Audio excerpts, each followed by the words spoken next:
My name is John Gerard, and I'm here to nominate Willard Reaves to be the candidate for the leadership of the Manitoba Liberal Party.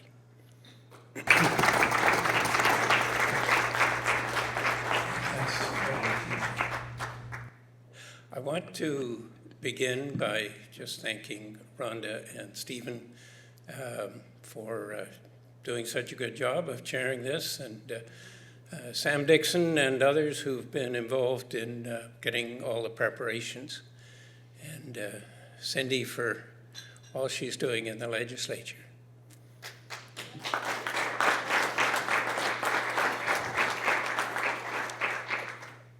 Willard is an amazing person, and it's exciting for me, and I think for Liberals around the province, to have somebody of Willard's caliber coming forward and looking to be the leader of our party. Willard was born and grew up in Arizona. He played football there, and then he came to be a Blue Bomber. And many people remember that exciting time when Willard was a running back, and he just wasn't any football player. In 1984, he was voted the most valuable player for all of Canada.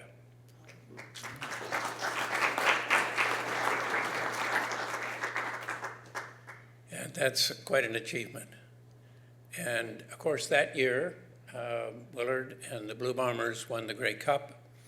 And I think it was due in large part, not just to Willard's skills, but to his ability to get everybody working as a team. And that's one of the strengths that Willard brings to us in the Liberal Party. Willard, of course, excelled not just in football, but he's had amazing contributions since then. He's been very involved in the community, living in Fort White, near the local community center. He's been a mentor to many kids there. But it's not just there. He's helped kids in the Boys and Girls Club. He's helped kids in an organization called Stop Teen Jeunesse. And that organization has helped, I think we can say saved the futures of a lot of kids. So that's an achievement, and we thank you for all your work with young people in Manitoba, Willard.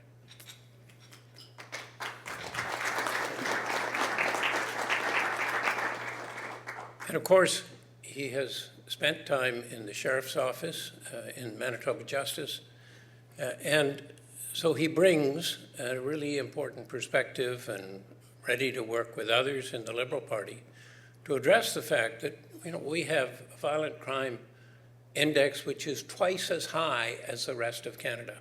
It's appalling. And we've had governments which have failed to do their job for too many years, and I think that Willard can help in that area and in many others. Willard, of course, at the moment is working at Costco, sometimes round the clock.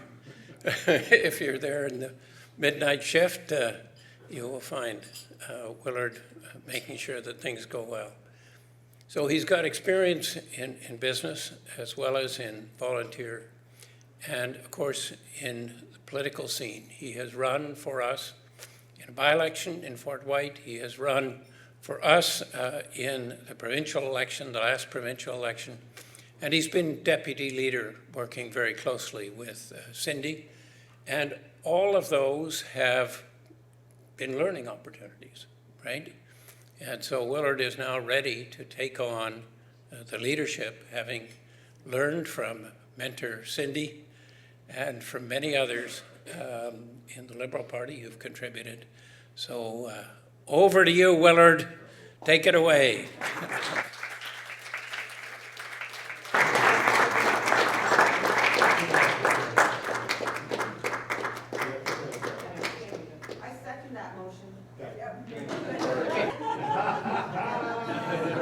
There you go. I didn't trip.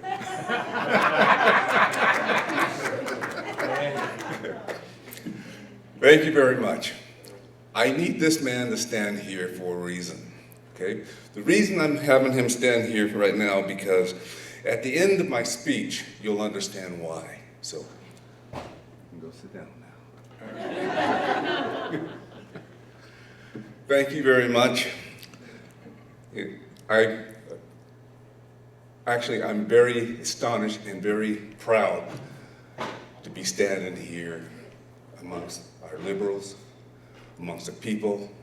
And if you look around the room here, don't be despaired. Don't be because we don't have a lot of people here. We're going to get some people in chairs. We're going to get people at the voting booths. We're going to revamp this party like never before.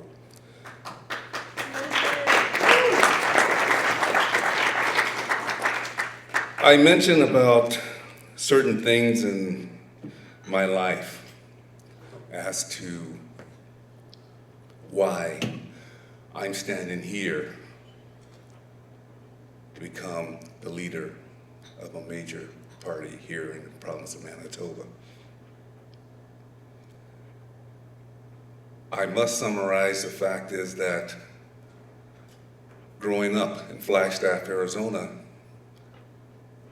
I was getting ready to become a leader at this very moment. And let me go over a few things with you. I have 20 minutes, I'm good. Okay. First of all, let's recognize a couple people here. Cindy, our interim leader, you taught me a lot. You taught me exactly what needs to be done, how it needs to be done, and why it needs to be done. Your dedication to the party and to the people of Manitoba is second to none. Thank you very much.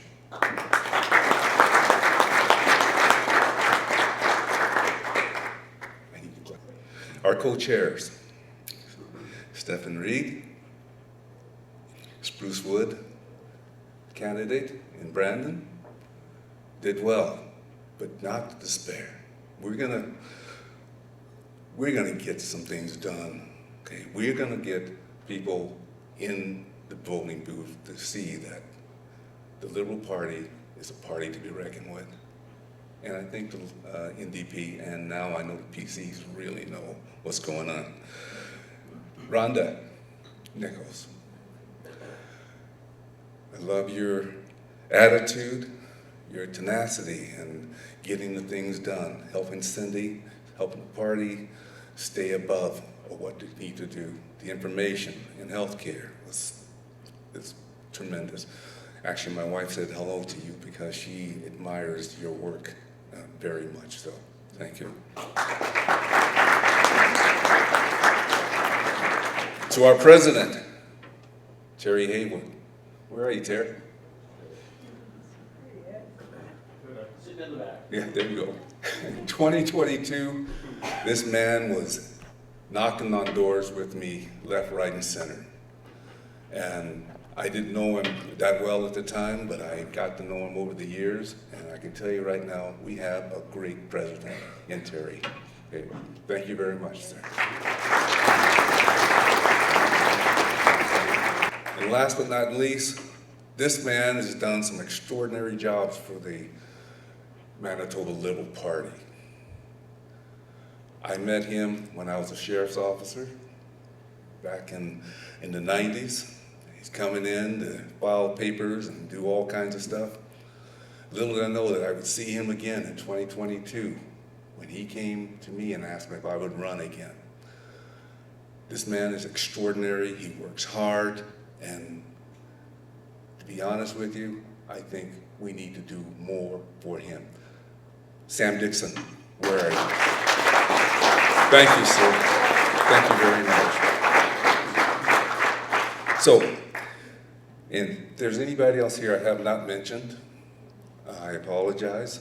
You are very important to us, and I say us because this is a team. This is a team effort. We must do the best that we possibly can, and we will be the best. Another person that I would like to recognize, he doesn't know this right now, but here's a guy that I happened to meet at a political event. He was giving a speech, and I was saying, what is he? Is he running for the NDP, the PCs, for Liberals? Who is it, right? Well, I found my brother, Mr. Jasper Singh, right there. He's been with me every step of the way. And when there's questions to be asked about what I need to do or what I should do, he was there. He was not telling me what I want to hear. He told me what I needed to hear. And John will attest that we've been meeting for the last 4 months about me running as a leader of the Liberal Party. Yes, I stepped back a little bit, wondering what can I bring to the Liberal Party? Whose minds can I change? Who will actually listen to a liberal in the 20th century? We have to get this party, and we need to bring it into the 21st century. And that means everybody together, holding close, holding tight to each other, spreading the word that how great and how good a liberal government can be. The compassion, the empathy, and the sheer, what word am I looking for? Dynamics of a liberal party that everybody should witness. But we need to get out there and really show the people what we are about. And with that saying, I'm going to give you guys a brief history as to why I am here, standing here before you. Back in 1967, I met a man who was my first hero. This man, he was a war hero or a war vet in the Korean War. He did all kinds of things. And yes, he suffered a lot. He suffered so much to the fact is that he could not stand in the building with a roof over his head because all the bombing and things that went on during the Korean War. He doesn't have a cape on. He doesn't have an emblem on his chest that says S or whatever it is. This man is a homeless person. He was my hero at age 7 years old. He was my hero. His name was Charles Foster. Here's a man who gave me the ability to look beyond what was before me, what was before any of us. Here's a man that ran through the city. His ceiling, his house was the stars. His food was whatever he can get out of trash cans and donations. Well, there's this little 7-year-old kid walking around looking at this guy. Everybody feared this man. Everybody feared him. I don't know why, right? He was a nice man. He kept to himself. But, of course, me being as rambunctious as I wanted to understand, I wanted to know who this guy was. So I walked up to him and I said, "Are you crazy?" And the first thing he said to me was, "Yes, I am." I went, "Oh, okay." So as I'm walking away, he turns to me and he says, "You're Vera's boy, aren't you?" Vera's my mom. I said, "Yes, I am." "How did you know my mom?" "I know your mom."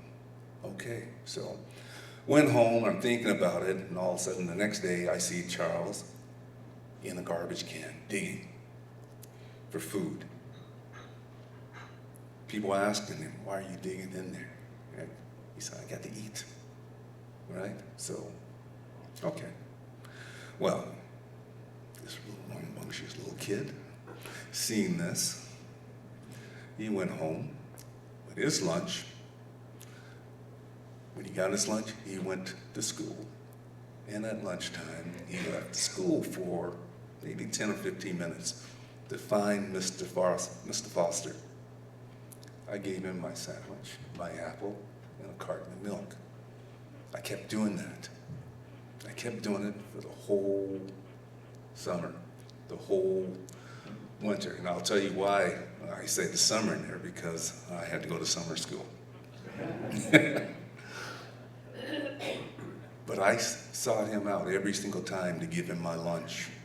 And one day, about, I say, maybe 10 months into this, I'm walking, I had my lunch, and it felt kind of heavy. It felt real heavy. Didn't know what, maybe my mom gave me something different. Well, when I opened my lunch bag, it was 3 sandwiches, 2 apples, 2 cartons of milk, and 1 Twinkie. I was keeping my Twinkie. That was my best. So I'm looking, and I kind of thought about it for a minute, and then I said, okay, she understands what her son is doing. So me and Charles Foster enjoyed our sandwiches every single day for the next 6 months. My mom never said a word. Even to this very day, she's never said a word, but she understood. She understood that a young kid, as young as me, who can recognize that person needing help, that I devised a way, and we didn't have a lot. We did not have a lot of food, right? But I shared that food with him because I believed in him, and I trust the fact of the matter is that everybody needed help. So Mr. Foster was number 1. Number 2 guy, Mrs. Harris. Now, most of you don't know that I had a learning disability when I was young. I'm not afraid to say it. I'm not embarrassed about it, right? Because what happened to me, I wish would happen to everybody else. What happened to Mrs. Harris on their side. This lady took me from the first grade and watched over me until I was in the 6th grade. Every single day, she would give me something to do. She would ask me to read it. She would ask me to comprehend it, to understand what I'm reading. When you put the power of knowledge in a kid, especially a kid that I was growing up to be, right? It's unbelievable, the leaps and bounds that you can make just by that interaction. Mrs. Harris is one of the best and the greatest teachers I've ever had and ever known, because she recognized something in a child. And in those days, in the 60s, it was frowned upon for a white teacher to take on a black student. She didn't care. Neither did the principal, Mr. Eric Curtis, my 3rd hero. He made sure that Mrs. Harris had everything that she needed to see that I got my lessons done. And after the 6th grade, I go into the 7th grade. I make my first honor roll in grade 9. Fully understanding, and she took care of me. Mr. Curtis took care of the fact is that it's worthwhile. And so we talk about this, and we talk about this today.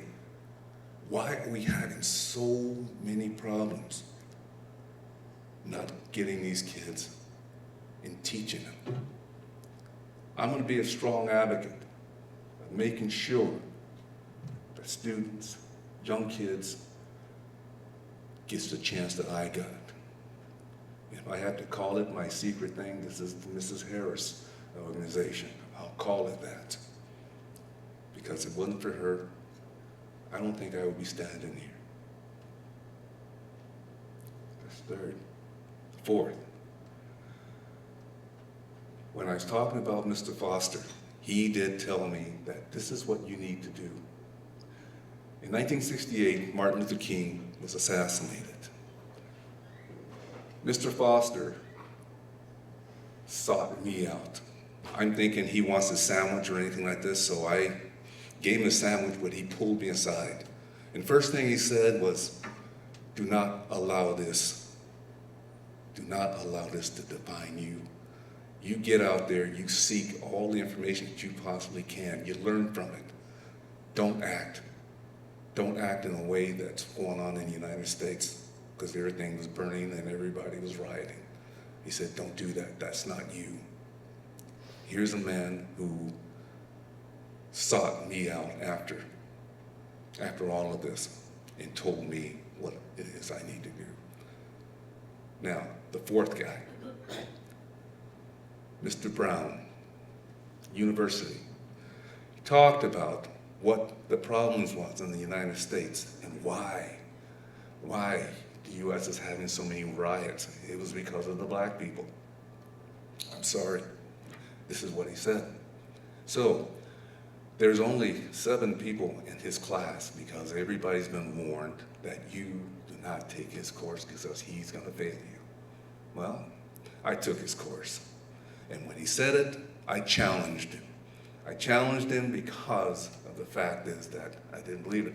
And what he made me do, 5 essays, 5. He made me write those essays throughout the years. And I wrote them, and I convinced him, right? He graded 4 of them A's. The 5th one, I didn't get a grade. I didn't get anything from him because he didn't say anything. So I left university. In 2022, I got a phone call from Mr. Brown. Obviously, there was a young girl there named Judy Jackson, my sister, who challenged him. He didn't realize that was my sister. He got the phone number, he called me, and he said he was very proud of me. And I asked him about that 5th grade. He said, no, the 5th grade that you got there was a passing grade for me, because the fact is, anybody who can change my mind about people and the color of their skin is good with me. So yes, I received an A that year in this classroom. Now, there's 5 people. Dr. John Gerard, can you come here, please? We have 2 minutes.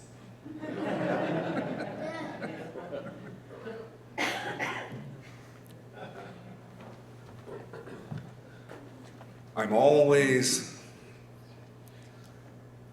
grabbing people who I can gravitate to, who will show me some of the things that I did not see growing up. From Charles Foster to Mrs. Harris to Eric Curtis to Mr. West Brown. They showed me these things, and not realizing the fact is that they're getting me ready for something that's much bigger than myself. So, my 5th hero is this man right here.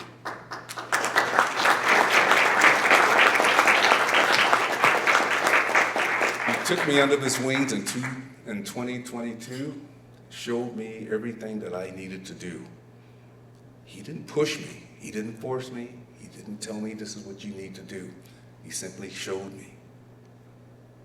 And as we were talking about the meetings that we had, I was resisting all along, resisting, and not become leader of this party. But just a couple days ago, after having my last meeting with him, Jasper, and a couple others, something occurred to me.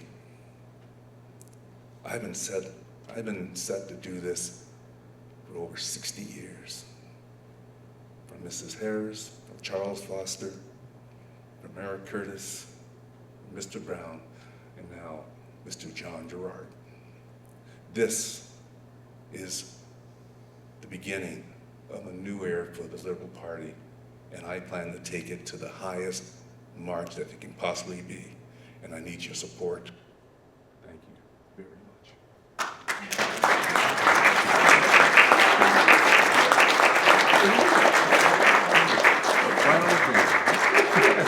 much.